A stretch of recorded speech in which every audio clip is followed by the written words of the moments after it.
શું આદિવાસીઓને ખરેખર જાતિના દાખલા નથી આપવામાં આવતા? આ પ્રશ્ન છેલ્લા લાંબા સમયથી આદિવાસી વિસ્તારમાં ઉઠી રહ્યો છે. આદિવાસી લોકોની માંગ છે કે તેમને જાતિના દાખલા નથી આપવામાં આવતા. આદિવાસીઓનો એવો પણ આરોપ છે કે તેમને જાતિના દાખલા માટે સરકારી અધિકારીઓ પાસે ખૂબ સંઘર્ષ કરવો પડે છે. સરકારી અધિકારીઓ તેમની પાસે ખૂબ લાંબા એ પુરાવા માગી રહ્યા છે. 4 પેઢી જૂના પુરાવા સરકારી અધિકારીઓ માગી રહ્યા છે, જે શક્ય નથી. આવો આદિવાસી સમુદાયના લોકોનો આરોપ છે. ત્યારે આ જ મામલે કોંગ્રેસના ધારાસભ્ય અનંત પટેલે નર્મદાના સાગબારામાં રેલી યોજી હતી, જેમાં મોટી સંખ્યામાં આદિવાસી સમુદાયના લોકો જોડાયા હતા. આ વિસ્તારની વાત કરીએ તો આ નર્મદાનો સાગબારા વિસ્તાર આમ આદમી પાર્ટીના ધારાસભ્ય ચૈતર વસાવાનો ગઢ છે, પરંતુ ચૈતર વસાવા હાલ જેલમાં છે, જેની કારણે અનંત પટેલે આદિવાસી સમુદાયના લોકોને પ્રશ્નની વાચા આપવા માટે આ રેલી યોજી હતી. મામલતદાર કચેરીએ તેમણે આવેદનપત્ર આપીને શું રજૂઆત કરી તે પહેલાં જોઈએ વિડીયોમાં.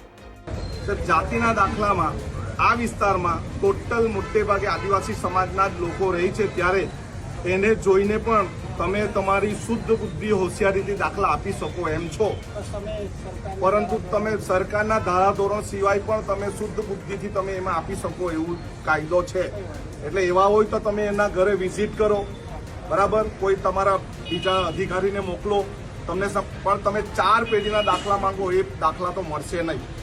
ને 4 પેઢીના દાખલા નહીં હોય, તમારે તમારી શુદ્ધ બુદ્ધિથી એને દાખલો આપો. જંગલની જમીનના દાવેદારો જેટલા છે એને હેરાન કરે છે. નવા દાવાવાળાની વાત નથી કરતો, જે જૂના દાવાવાળા એને હેરાન કરે છે અને જાણી જોઈને એમાં ખાડા ખોદી દે છે અને વારંવાર એનું ઘર્ષણ થાય છે. તે તમે તાત્કાલિકથી અટકાવો. અને સાગબારા ગ્રામ પંચાયતમાં પણ ગટર યોજનાની બધાની મુશ્કેલીઓ છે, એ બધી મુશ્કેલીઓ તમે નિવારણ કરશો. અમે દર મહિને નહીં તો આવેદનપત્ર તમને આપવા આવશું. અનંત પટેલનો આરોપ છે કે ભાજપ સરકાર દ્વારા આદિવાસી ખેડૂતોને રંજાડવામાં આવે છે, વિસ્તારમાં ખેતી કરવા દેવામાં આવતી નથી. કોંગ્રેસની સરકારે આદિવાસીઓને હક અને અધિકાર આપ્યા હતા, ત્યારે જળ, જંગલ અને જમીન માટે આદિવાસી સમુદાયના લોકોએ ફરી આજે સંઘર્ષ કરવો પડે છે, જે અમે ચલાવી લેવાના નથી. આ ઉપરાંત પાર તાપી નર્મદા પ્રોજેક્ટને લઈને પણ તેમણે ચીમકી ઉચ્ચારી હતી અને આગામી સમયમાં મોટા આંદોલનના એંધાણ આપ્યા હતા. આ અંગે આપનું શું કહેવું છે તે અમને કોમેન્ટમાં જરૂર જણાવશો. આ વિડીયોમાં હાલ આટલું જ. ધન્યવાદ.